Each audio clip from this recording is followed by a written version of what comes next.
Assalamu alaikum, my dear friends. Today we are going to clear the second stage of direct and indirect speech in a very interesting and unforgettable way, as we have cleared the first stage in our previous video. But before going further, I would like to request you that if you have not subscribed the channel yet, kindly subscribe it and share the video with as many people as you can.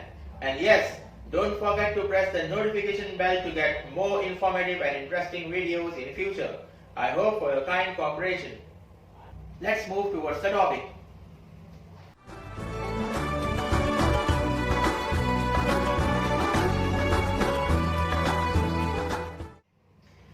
आज की इस video में हम बंटी और बबलू के साथ दिल्ली और मुंबई की सैर करेंगे। बंटी और बबलू को तो आप लोग जानते होंगे। अगर नहीं जानते हैं तो इस दी गई लिंक पर क्लिक करके दोनों से जान पहचान कर लीजिए। हमारी पिछली वीडियो में बबलू की तो तबीयत खराब थी, लेकिन जैसे ही तबीयत में थोड़ा इम्प्रूवमेंट आया तो टिकट बुक कराकर दिल्ली चले गए। बंटी बेचारे की टिकट बुक नहीं हो सकी होगी, इसलिए उसका साथ न दे सके, लेकिन बबलू दिल्ली पहुंचकर फोन से कांटेक्ट में रहे। अब वहां पर क्या घूम रहे हैं, कैसे घूम रहे हैं, कहां घूम रहे हैं, थोड़ा थोड़ा फोन पर उनको बता रहे हैं। थर्सडे को 25 जून बबलू ने बंटी को फोन करके बताया कि I am visiting here eight Lal Qila today. अब ये जुमला अपने अब्बा को बंटी बता रहा है। इस सेंटेंस को रिपोर्ट करने के दो तरीके थे, एक डायरेक्ट स्पीच और एक इनडायरेक्ट स्पीच। डायरेक्ट स्पीच में अगर बताता तो आसानी से बता देता कि Bablu said I am visiting here eight Lal Qila today, लेकिन बंटी ने डायरेक्ट इनडायरेक्ट स्पीच अच्छे से सीखा था, तो इसलिए इस सेंटेंस को इनडायरेक्ट स्पीच में चेंज करके अपने अब्बा के सामने रिपोर्ट कर रहा है। अब पिछली वीडियो में मैंने आप लोगों को ये बताया था कि जब डायरेक्ट स्पीच के सेंटेंस इनडायरेक्ट स्पीच में चेंज होते हैं तो उनमें कुछ तब्दीलियां, कुछ चेंजेस आ जाते हैं, जिसमें से बेसिकली सबसे पहला चेंज टेंस का आता है, जिसको हम लोगों ने डिटेल में पिछली वीडियो में देखा है। दूसरा change first and second person. Direct speech में जो फर्स्ट या सेकंड पर्सन होते हैं वो इनडायरेक्ट स्पीच में जाकर थर्ड पर्सन बन जाते हैं। तीसरा चेंज ये कि words for place and time जो डायरेक्ट स्पीच में है वो इनडायरेक्ट स्पीच में जाकर चेंज हो जाते हैं। वर्ड्स फॉर प्लेस मींस जैसे हियर और देयर, और words for time that is today, tomorrow, now, then, ये सारी चीजें words for place and time ये भी इनडायरेक्ट स्पीच में जाकर चेंज हो जाती हैं। अब देखते हैं कि बंटी ने इस बबलू की कही हुई स्पीच को इनडायरेक्ट स्पीच में कैसे चेंज किया। देखो, ये तीन चीजों को हमें चेंज करना है। सबसे पहली चीज टेंस। तो इस जुमले में आई एम विजिटिंग में टेंस क्या चीज शो कर रही है, ये एम, ये बता रहा है, टेंस बता रहा है कि मैं प्रेजेंट हूं, तो इनडायरेक्ट में जाकर क्या हो जाएगा, ये पास्ट हो जाएगा। उसके बाद फर्स्ट एंड सेकंड पर्सन, इसमें फर्स्ट या सेकंड पर्सन कौन सा वर्ड है, तो पता चला ये है आई, ये फर्स्ट पर्सन है, तो फर्स्ट पर्सन इनडायरेक्ट में जाकर क्या हो जाएगा, थर्ड पर्सन बन जाएगा।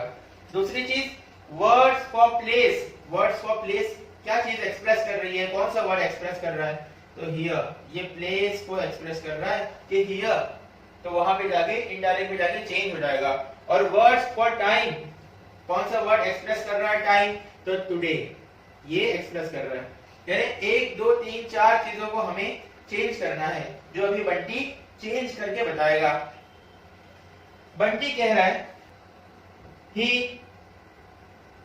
Said that. इनडायरेक्ट स्पीच का पहला फॉर्मूला, कि कॉमा हटाकर हम लोग क्या लिख देंगे, दैट लिख देंगे।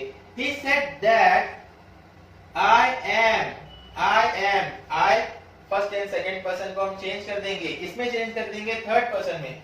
He said that he, ये ही हो जाएगा, और am चूंकि प्रेजेंट कंटिन्यूस है तो इसलिए ये क्या हो जाएगा, past continuous. That he was visiting। उसके बाद वर्ड्स फॉर प्लेस, तो here, देखो ये हियर कहाँ बोल रहा है, दिल्ली में था तो हियर बोल रहा है। ये कहाँ पर है, ये तो मुंबई में है, या एटलीस्ट जगह बदल गई है, तो यहाँ पर वो हियर नहीं रह जाएगा, बल्कि वो हियर देयर हो जाएगा।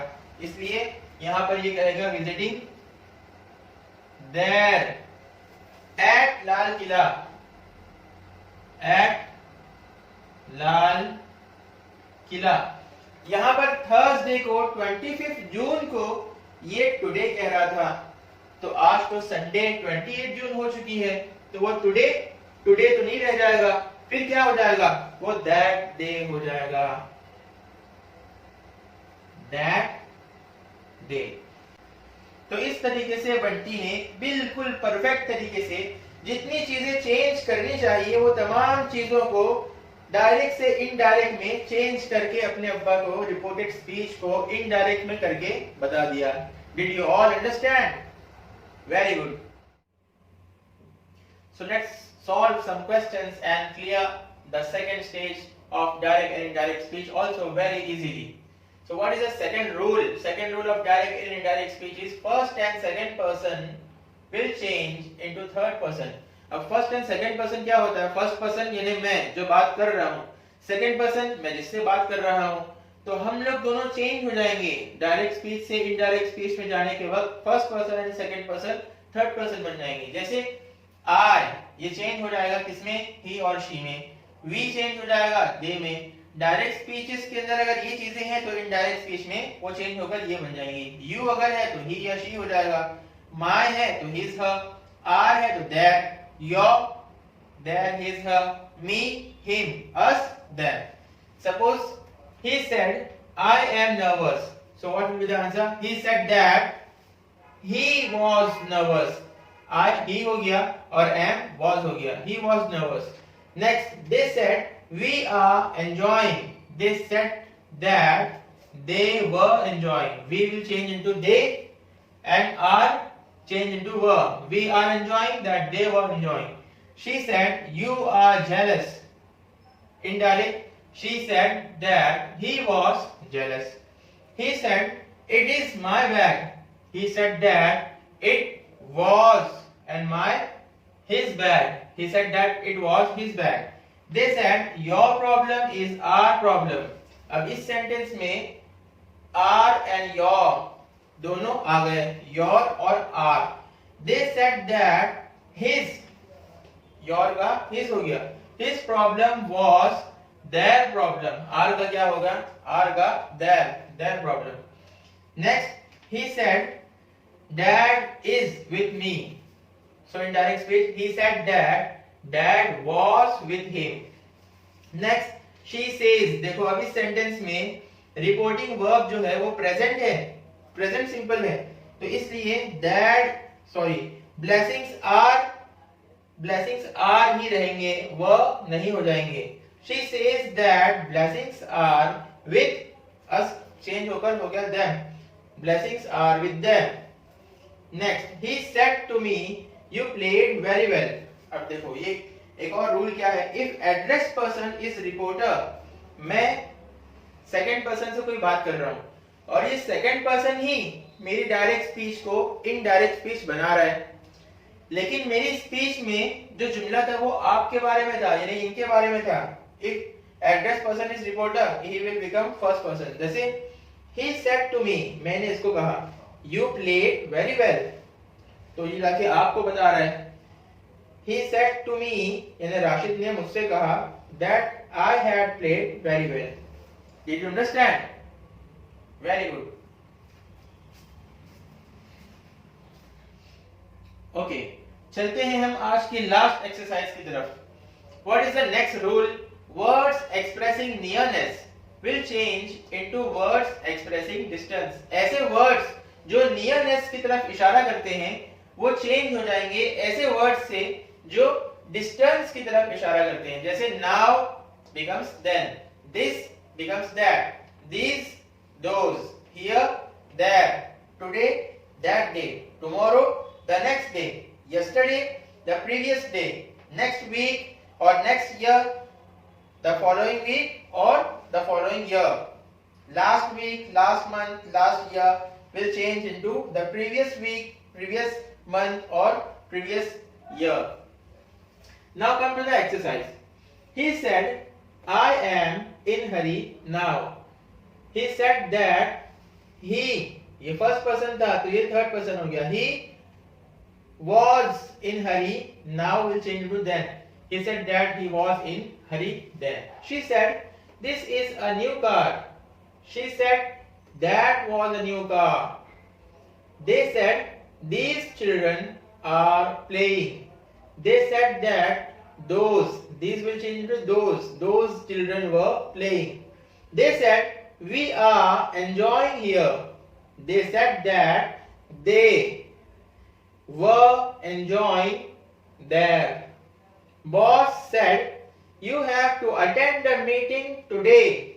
The answer will be, boss said that I had to attend the meeting that day. He said, I will join from tomorrow. He said that he will change into would. He said that he would join from the next day. She said there was a holiday yesterday. She said that there had been a holiday the previous day. Father said, we will go for a picnic the next week. Father said that they would go for a picnic the following week or the following month or the following year. Raju said, last year the papers were not shown. Indirect speech. Raju said that the previous year the papers had not been shown. I hope you all have understood the topic very well.